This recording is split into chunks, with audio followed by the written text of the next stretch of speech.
इमरान प्रतापगढ़ी का एक वीडियो काफ़ी ज़्यादा तेज़ी के साथ वायरल हो रहा है। आप लोगों ने देखा होगा कि कैसे एक एंकर ने इमरान प्रतापगढ़ी से पूछा कि तुम असदुद्दीन ओवैसी के बारे में क्या ख्याल रखते हो। तो इमरान प्रतापगढ़ी ने कहा, असदुद्दीन ओवैसी एक अच्छे नेता है, एक अच्छे लीडर है और वो नमाज भी पढ़ते हैं, उनके चेहरे पर नूर भी है, मगर वो बीजेपी की मदद करते हैं, यानी वो बीजेपी के लीडर हैं। बस इस बात को लेकर जितने भी असदुद्दीन ओवैसी के चाहने वाले थे वो लोग गुस्सा हो गए और उन लोगों ने इमरान प्रतापगढ़ी के खिलाफ प्रदर्शन शुरू किया और जमकर सोशल मीडिया पर हंगामा किया और कहा कि इमरान प्रतापगढ़ी को अपनी इस बात से माफ़ी मांगनी चाहिए, इस बात को वापस लेनी चाहिए। तो दोस्तों आइए आप लोगों को एक वीडियो दिखाते हैं। बताओ कांग्रेस का बाजा बजाने वाले मुनाफिकीन जो मुझ पर इल्जाम लगाते हैं, बताओ कौन जिम्मेदार है इसका।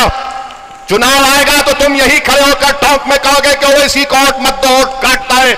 अरे जो बच्चों को बर्बाद कर रहे हैं उसका जिम्मेदार ये सरकार नहीं है तो कौन है? मैं हूं।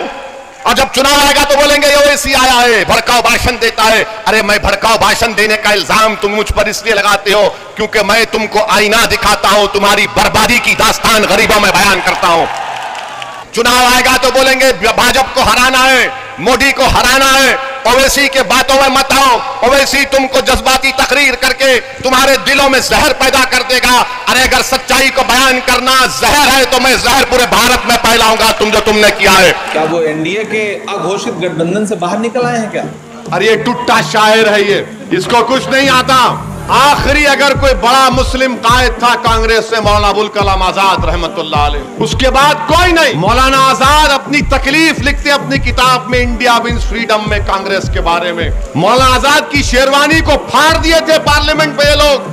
कहां से कौन सी बात निकाल सके। राहुल जी एक बहुत बड़े प्लेटफॉर्म पर दुनिया की बड़ी बड़ी यूनिवर्सिटीज में लेक्चर दे रहे हैं और वहां जाकर के देश में दुनिया में जो हो रहा है उस पर बात करते हैं। ये बहुत सामान्य सी बात है।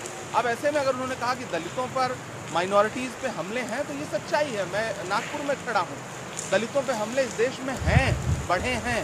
मध्य प्रदेश से लेकर उत्तर प्रदेश से लेकर के तमाम जगहों पर जहाँ भाजपा शासित सरकारें हैं, ऐसे में उनकी बात का जवाब देने के लिए भाजपा से पहले ओवैसी साहब आगे आ गए।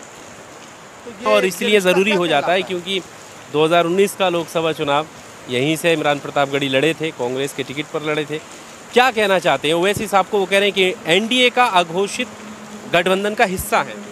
देखिए, ये जो उन्होंने बयान दिया है ये बहुत ही शर्मनाक है और इसके लिए हम और हमारी पार्टी इसका विरोध भी कर रही है और हम वहाँ की जो जनता बिहार की वो भी विरोध कर रही है, जिसकी वजह से वो पूरी भारत में फेमस हुए ओवैसी ब्रोदर्स के नाम से।